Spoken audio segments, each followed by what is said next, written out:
Hello everyone, welcome to my channel. My name is Monica Chauhan and today we will study about cell.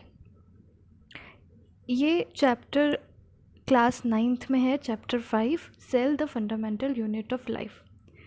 तो हम इससे start करें इस topic को, उससे पहले मैं आपको बता देती हूँ कि मैंने इस वीडियो में क्या क्या टॉपिक्स कवर किए हैं सेल में।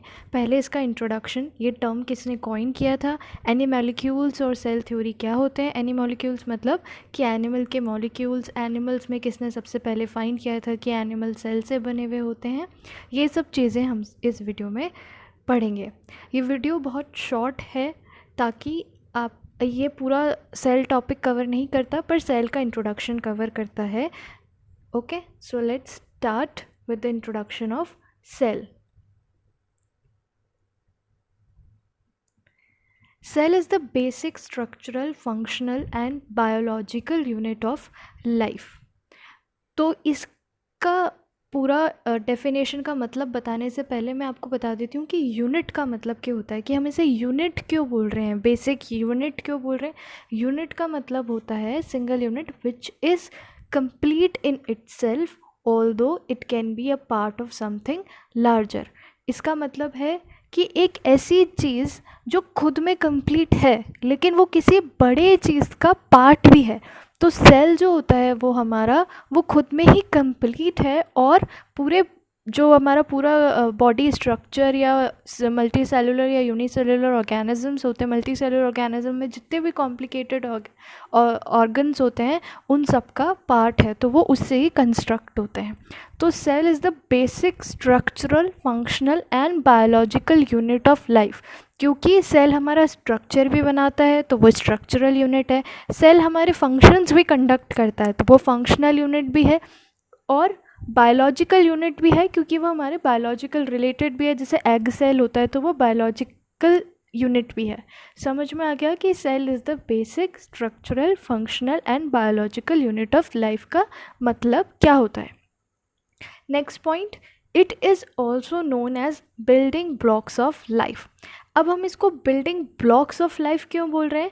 फॉर एग्ज़ाम्पल, जैसे हम लोग घर बनाते हैं तो हम ईंट से ईंट जोड़ जोड़ के, थाउजेंड्स ऑफ ईंट को जोड़ के हम फिर दीवार बनाते हैं, दीवार से हमारा कमरा बनता है, कमरे से हमारा कमरे, फिर उसके बाद दूसरा तीसरा कमरा से मिलके पूरा हमारा घर बनता है।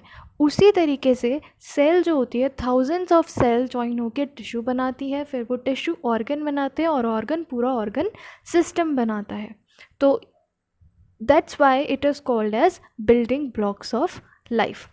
Next point, it is microscopic molecule. Microscopic molecule का मतलब होता है कि हम इन्हें अपने नेकेड आई से नहीं देख सकते, बहुत छोटी होती हैं, तो इनको देखने के लिए हमें माइक्रोस्कोप का यूज़ लेना पड़ता है।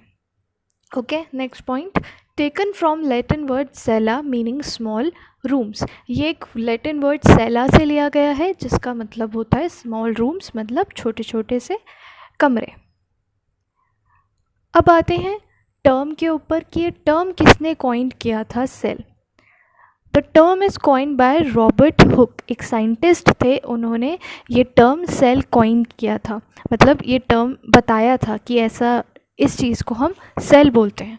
अब ये कैसे बताया उन्होंने, क्या चीज़ करा, इसका स्ट्रक्चर देखते हैं। उन्होंने ऑब्ज़र्व किया एक कॉक में, कॉक होता है वुड का पार्ट, ठीक है। तो उन्होंने कॉक में देखा कि जो कॉक का जो स्ट्रक्चर है वो एक हनी कॉम्ब का मतलब होता है जो मधुमक्खी का छत्ता होता है उसके स्ट्रक्चर की तरह दिख रहा है। जैसे मैं आपको इस पिक्चर में बताती हूँ जूम इन करके, अब हम देखेंगे तो इसके अंदर देखो, इसके अंदर हमें ऐसे लग रहा है जैसे मधुमक्खी का छत्ता है। तो इसी तरीके से उन्होंने ये चीज़ ऑब्ज़र्व की कि ये स्मॉल कंपार्टमेंट्स हैं। अब इसमें देखो छोटे छोटे से, आपको लगेगा कि रूम है, ये छोटे छोटे से लिटिल रूम्स हैं। तो इन कंपार्टमेंट्स को उन्होंने, बहुत सारे कंपार्टमेंट्स थे तो उन्होंने इन कंपार्टमेंट्स को सेल नाम दिया। ओके, तो रॉबर्ट हुक थे जिन्होंने सेल टर्म कॉइन किया, और उन्होंने कैसे कॉइन किया वो भी हमने देखा कि कॉक के अंदर उन्होंने हनी कॉम्ब का स्ट्रक्चर देखा और उससे उन्होंने ये ऑब्ज़र्व किया। ओके, अब नेक्स्ट टर्म पे आते हैं, एनिमोलिक्यूल्स।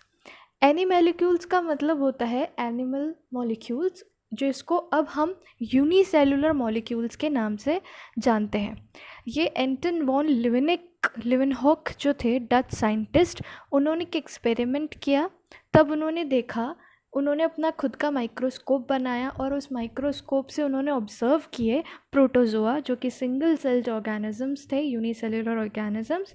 यूनिसेलुलर और मल्टी सेलुलर ऑर्गेनिजम्स के बीच का डिफरेंस क्या होता है वो हम बाद में देखेंगे। सबसे पहले हम ये देखते हैं कि उन्होंने एक डिस्कवर्ड किया प्रोटोजोआ जो यूनिसेलुलर ऑर्गेनिजम्स थे, और उन्होंने इसको एनिमैलिक्यूल्स बोला, मतलब single celled organisms, unicellular organisms.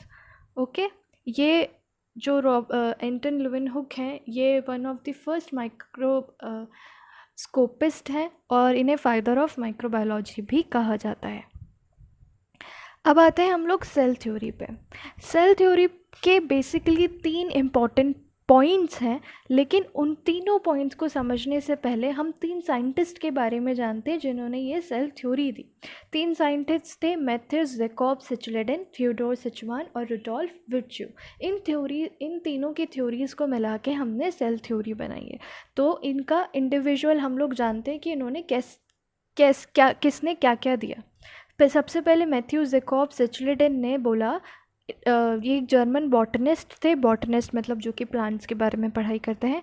इन्होंने 1839 में बोला, he propose that all plants are composed of cells. उन्होंने बोला कि सारे जो प्लांट्स हैं हमारे वो सेल से बने हुए हैं। तो सबसे पहले किसने बताया कि प्लांट्स जो हैं वो सेल से बने हुए हैं? ये मैथ्यूस जैकब ने बताया। ओके, उसके बाद आते हैं थियोडोर सिचवान पे। थियोडोर सिचवान एक जर्मन फिजियोलॉजिस्ट थे जिन्होंने सेम ईयर 1839 में इस सेल थ्योरी को आगे लेके गए और उन्होंने बताया all animals are composed of cells और the product of cell structure. सारे जो एनिमल्स होते हैं वो सेल से या सेल के स्ट्रक्चर से बने होते हैं। ये जो हमारी ह्यूमन सेल्स या एनिमल सेल्स होते हैं वो ऐसे दिखते हैं। तो थियोडोर सिचवान जो थे इन्होंने एनिमल्स में बताया। अब नेक्स्ट आते हैं रुडोल्फ विर्च्यू पे। रुडोल्फ विर्च्यू एक जर्मन बायोलॉजिस्ट थे। उन्होंने 1855 में एक टर्म दिया ओमनिस सेलुला ई सेलुला।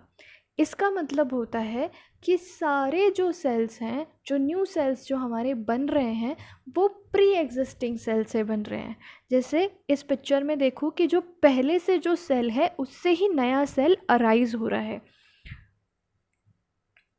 तो इन्होंने बोला कि जो भी नए सेल्स हमारे अराइज हो रहे हैं वो प्री एग्जिस्टिंग सेल से ही बन रहे हैं। तो ये रुडोल्फ विर्च्यू ने 1855 में बोला। तो हमारे इन तीनों साइंटिस्ट से हमारी 3 इम्पॉर्टेंट चीज़ें निकल के आती है जो कि सेल थ्योरी बनाती है। सबसे पहली बात, all living organisms are composed of 1 और मैनी सेल्स। सारे जो लिविंग ऑर्गेनिजम्स होते हैं वो एक या एक से ज़्यादा सेल से बने हुए होते हैं। The cell is the basic unit of structure and organization in organism। या इसको हम ऐसे भी बोल सकते हैं कि the cell is the basic structural, functional and biological unit। जो मैंने आपको शुरुआत में बताया था कि सेल जो होती है वो हमारी स्ट्रक्चरल, बायोलॉजिकल और फंक्शनल यूनिट होती है, क्योंकि वो हमारा स्ट्रक्चर भी बनाती है, हमारे फंक्शंस भी करती हैं और हमारा बायोलॉजिकल यूनिट भी है। ये है सेल थ्योरी का सेकंड पॉइंट। इसका थर्ड पॉइंट है कि cell arise from pre existing cells. इसका मतलब है कि जो भी नई सेल्स बनेगी हमारी वो पहले वाली सेल्स से ही अराइज होगी। तो ये थी सेल थ्योरी। इस वीडियो में मैंने सिर्फ इतना सा ही चीज़ को कवर अप किया है ताकि आपको सारा आपका जो भी टॉपिक है सेल वो ज़्यादा हौच पौच ना हो, ज़्यादा मिक्सअप ना हो जाए। इसलिए मैंने सिर्फ अभी इंट्रोडक्शन बताया है आपको सेल का, कि सेल क्या होती है, सेल को हम क्यों बोलते हैं बेसिक यूनिट, सेल का जो टर्म था वो कहाँ से आया, सेल की थ्योरी कहाँ से आई, ये चीज़ अब ने कवर की है।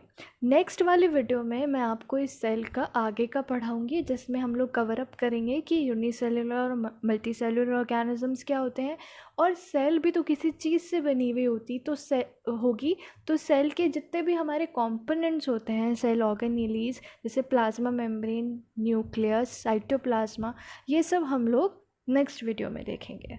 ओके, अगर आपको इसके नोट्स चाहिए, इसके पीडीएफ चाहिए, तो वो भी आप मुझे बता सकते हैं। Thank you for watching, take care.